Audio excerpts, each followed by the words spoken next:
The Adventure of the Dying Detective by Sir Arthur Conan Doyle.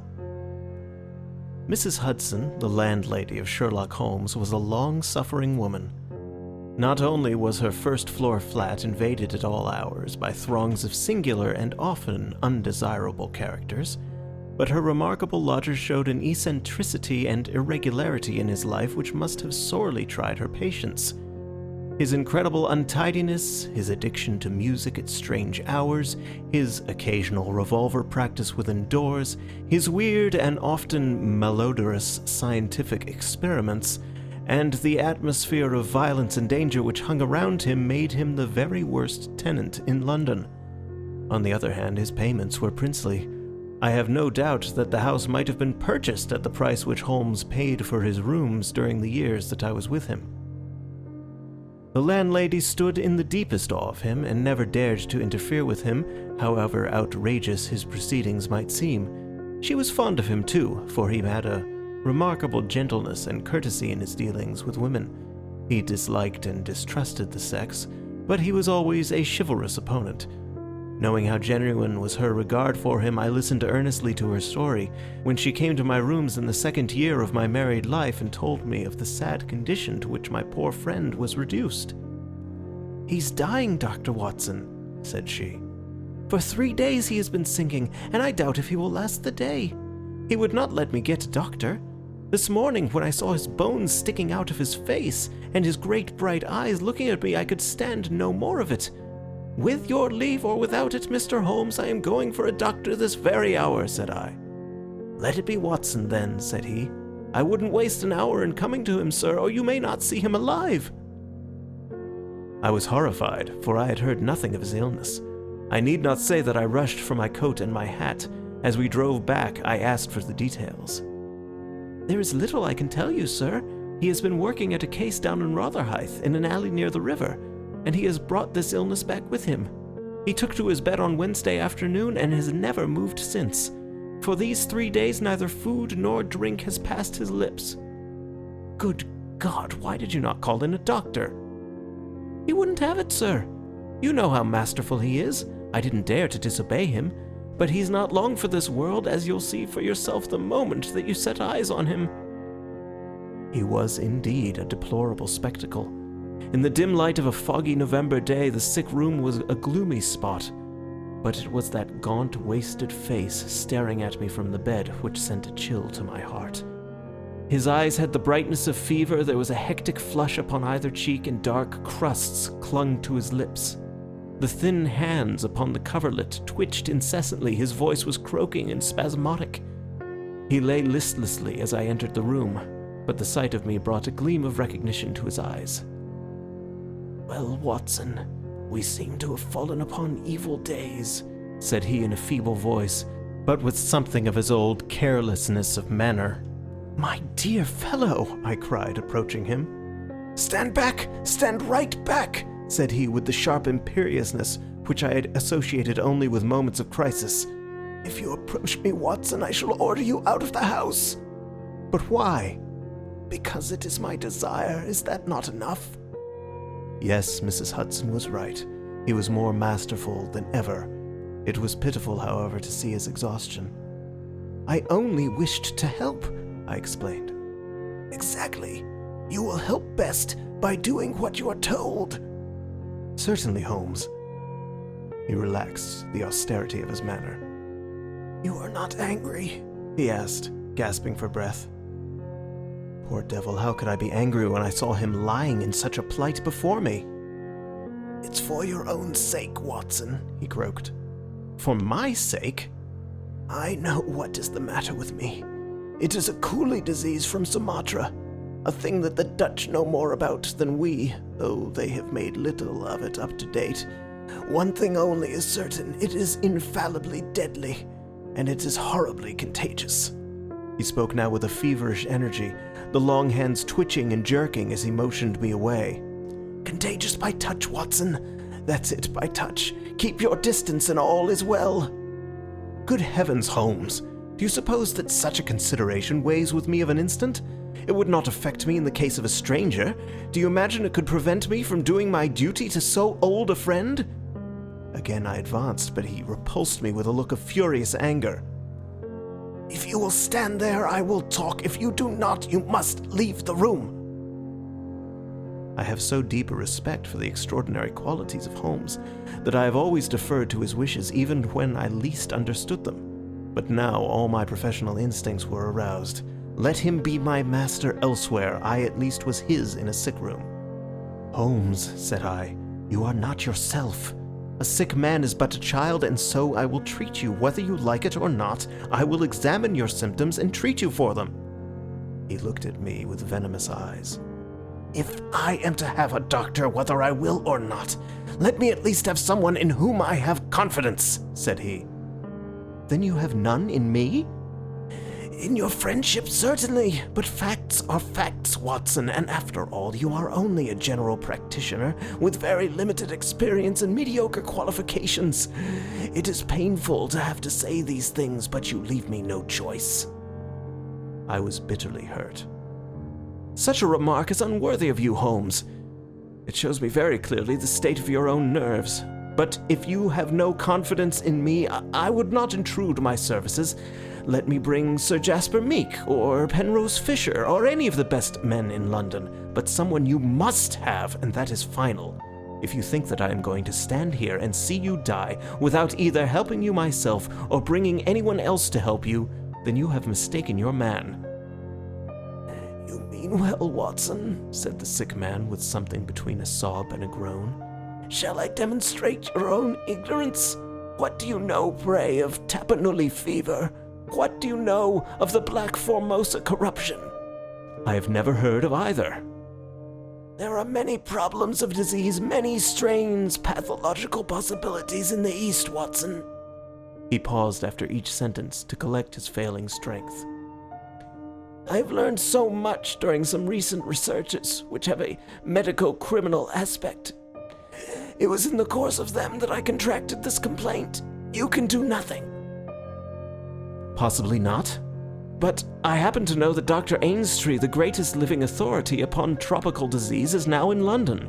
All remonstrance is useless, Holmes. I am going this instant to fetch him." I turned resolutely to the door. Never have I had such a shock. In an instant, with a tiger spring, the dying man had intercepted me. I heard the sharp snap of a twisted key. The next moment, he had staggered back to his bed, exhausted and panting after his one tremendous outflame of energy. "You won't take the key from me by force, Watson. I've got you, my friend. Here you are, and here you will stay until I will otherwise. But I'll humor you." All this in little gasps, with terrible struggles for breath between. "You've only my own good at heart. Of course, I know that very well.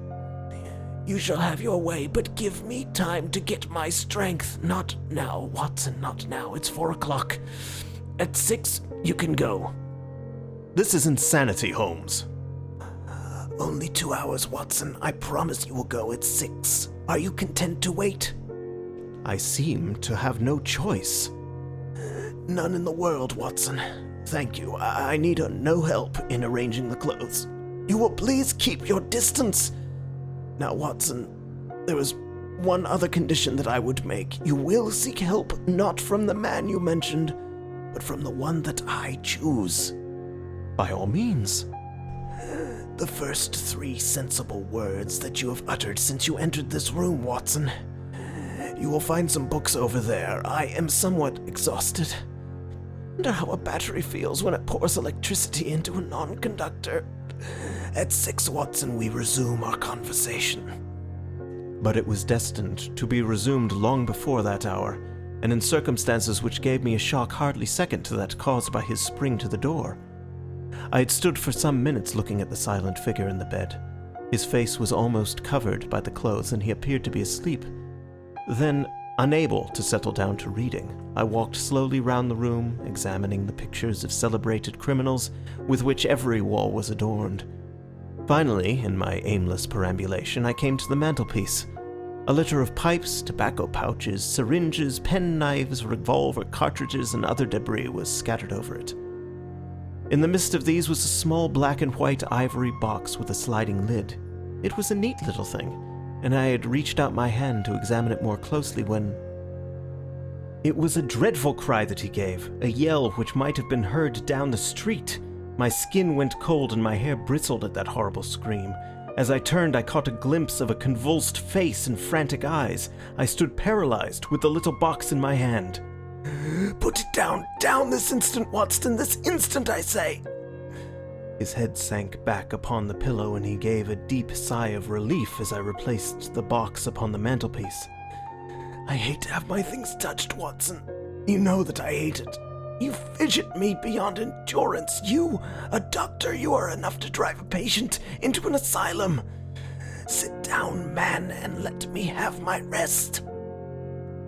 The incident left a most unpleasant impression upon my mind. The violent and causeless excitement, followed by this brutality of speech so far removed from his usual suavity, showed me how deep was the disorganization of his mind. Of all ruins, that of a noble mind is the most deplorable. I sat in silent dejection until the stipulated time had passed. He seemed to have been watching the clock as well as I, for it was hardly 6 before he began to talk with the same feverish animation as before. "Now, Watson," said he, "have you any change in your pocket?" "Yes." "Any silver?" "A good deal." "How many half-crowns?" "I have 5. Too few. How very unfortunate, Watson. However, such as they are, you can put them in your watch pocket, and all the rest of your money in your left trouser pocket. Thank you. It will balance you so much better like that." This was raving insanity. He shuddered and again made a sound between a cough and a sob. "You will now like the gas, Watson, but you will be very careful that not for one instant shall it be more than half on. I implore you to be careful, Watson." "Thank you. That is excellent. No, you need not draw the blind.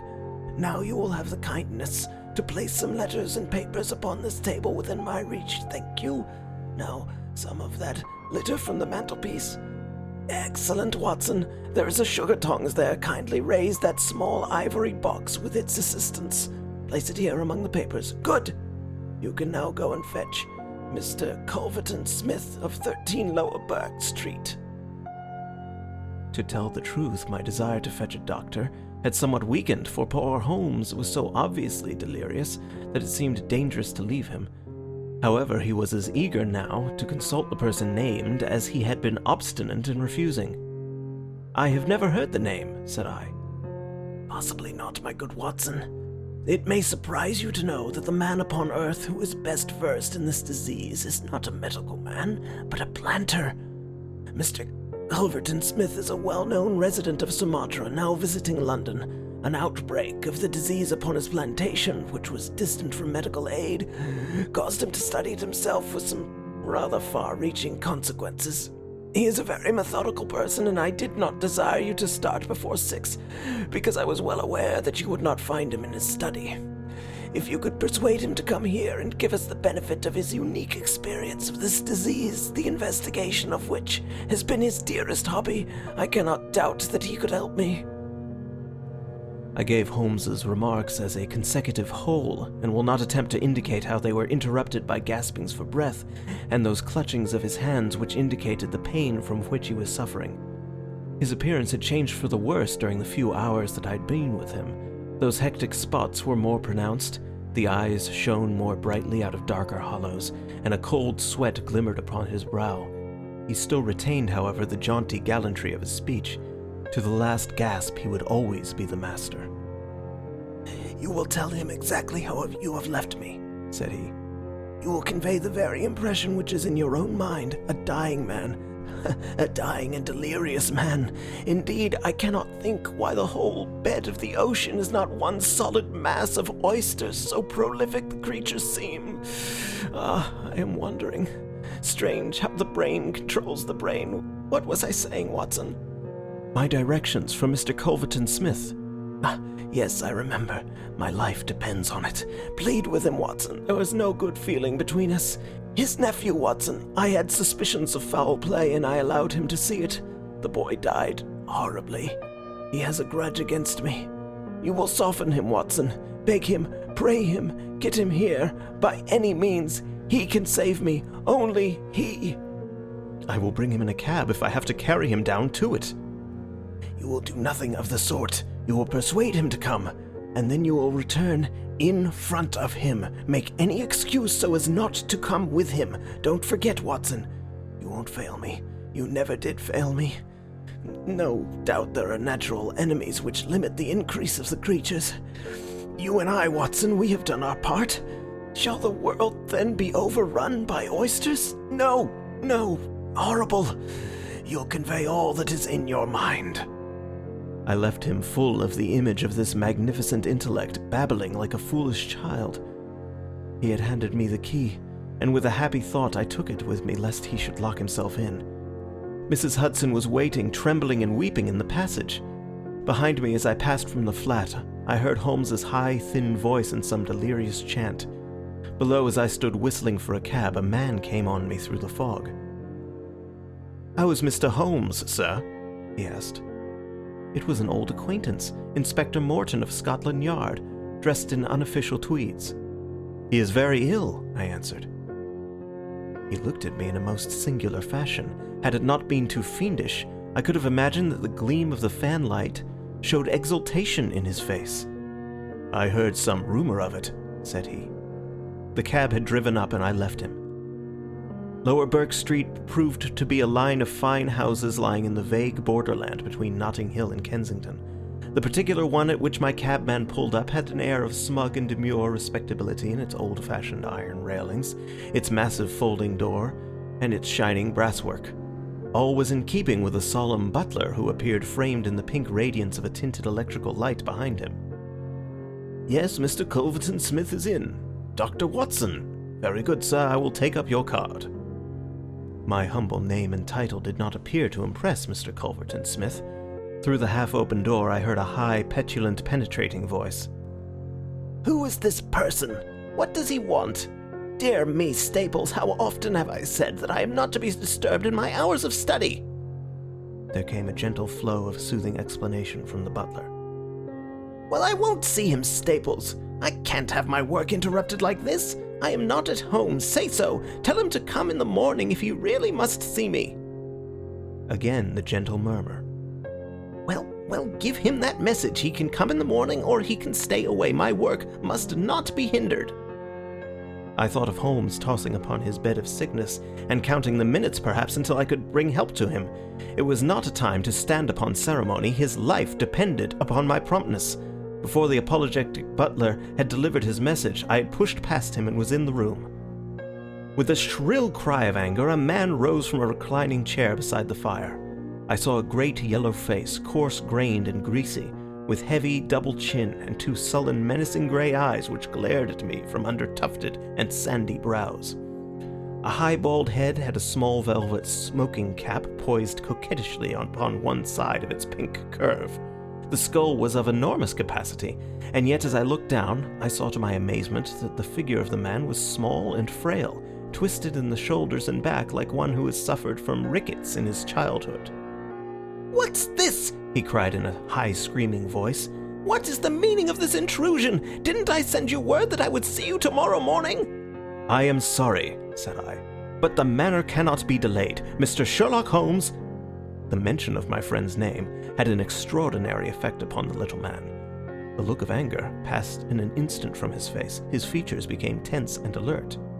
"Have you come from Holmes?" he asked. "I have just left him." "What about Holmes? How is he?"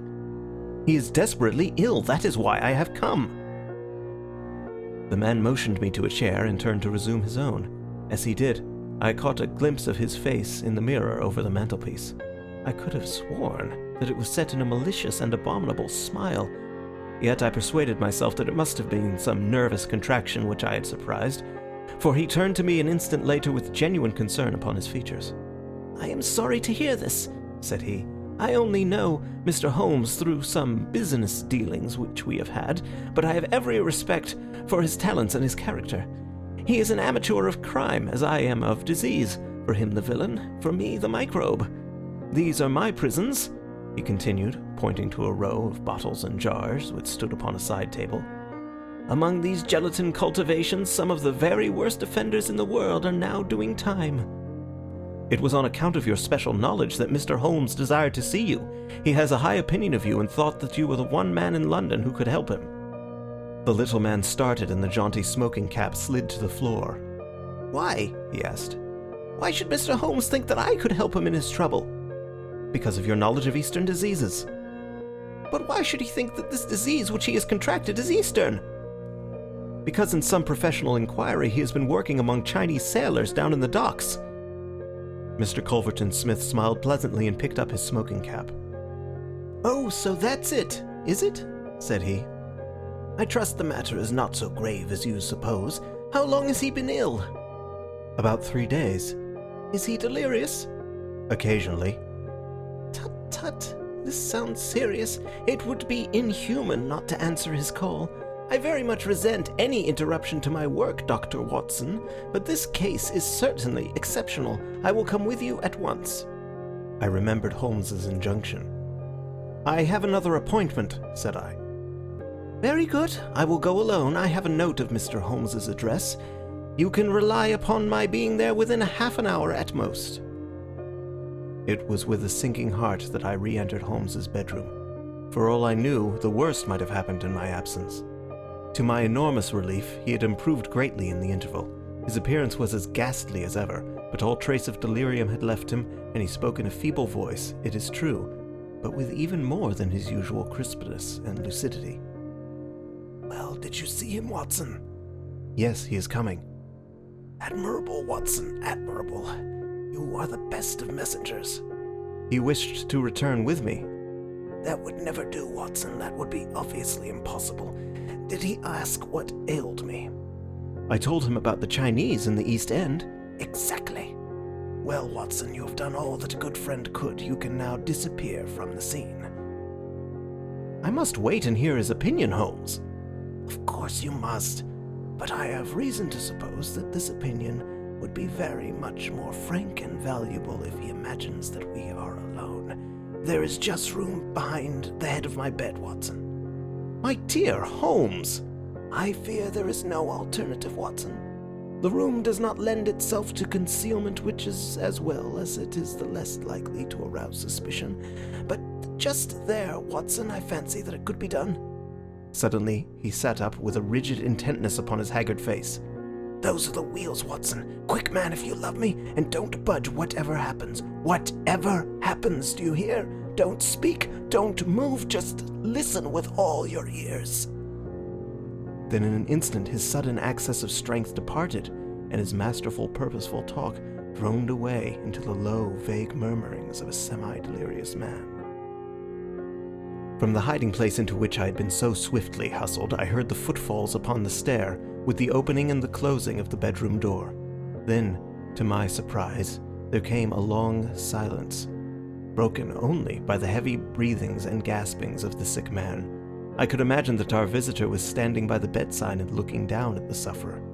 At last, that strange hush was broken. "Holmes!" he cried. "Holmes!" in the insistent tone of one who awakens a sleeper.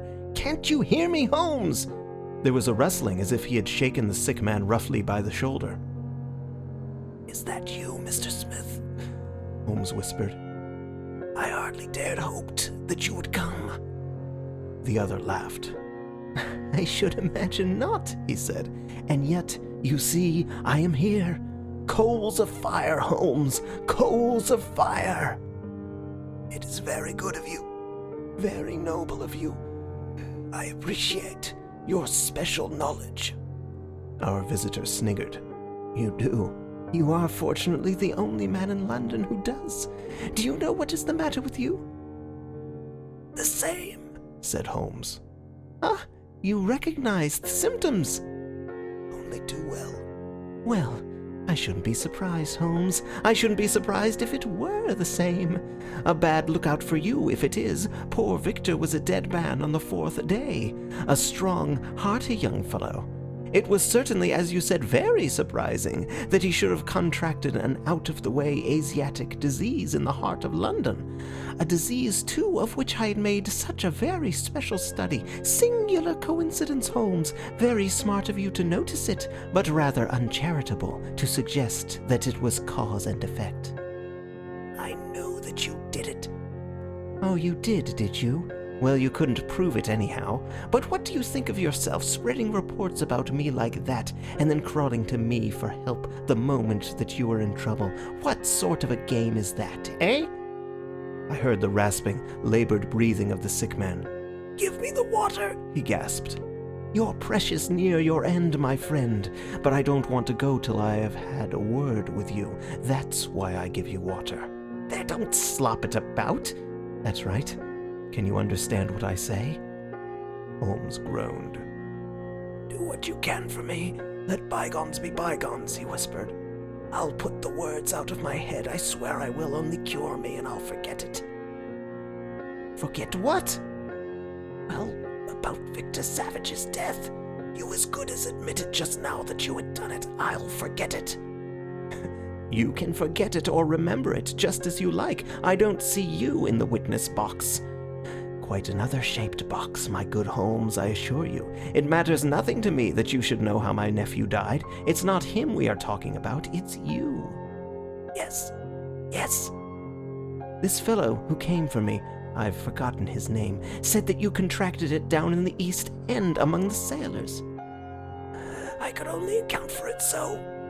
You are proud of your brains, Holmes, are you not? Think yourself smart, don't you? You came across someone who was smarter this time. Now cast your mind back, Holmes. Can you think of no other way you could have got this thing? I can't think. My mind is gone. For heaven's sake, help me. Yes, I will help you. I'll help you to understand just where you are and how you got there. I'd like you to know before you die. Give me something to ease my pain. Painful, is it? Yes, the coolies used to do some squealing towards the end. Takes you as cramp, I fancy. Yes, it is cramp. Well, you can hear what I say anyhow. Listen now. Can you remember any unusual incident in your life just about the time your symptoms began? No, nothing. Think again. I'm too ill to think. Well, then, I'll help you. Did anything come by post? By post?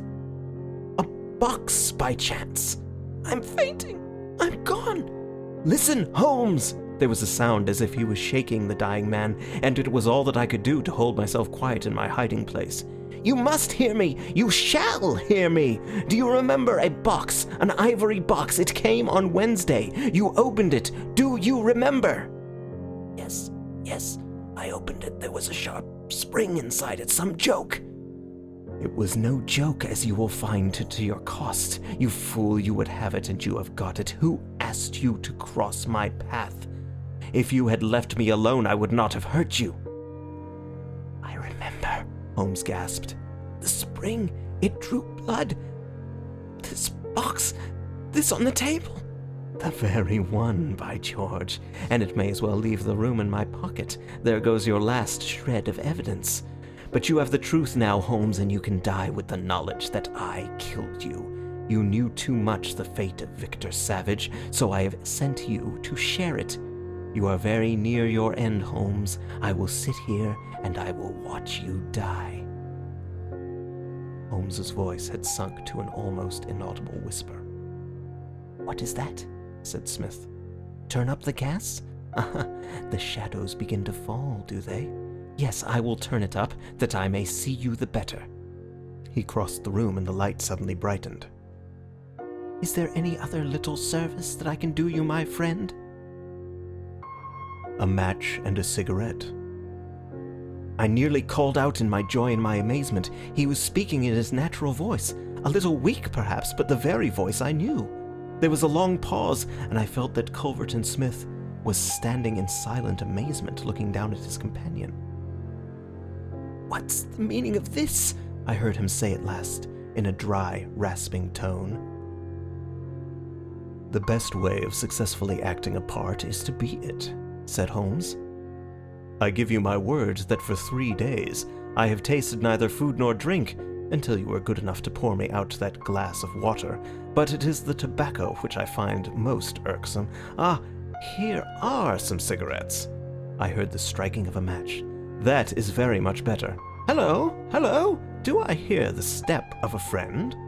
There were footfalls outside, the door opened, and Inspector Morton appeared. "All is order, and this is your man," said Holmes. The officer gave the usual cautions. "I arrest you on the charge of the murder of one Victor Savage," he concluded. "And you might add the attempted murder of one Sherlock Holmes," remarked my friend with a chuckle.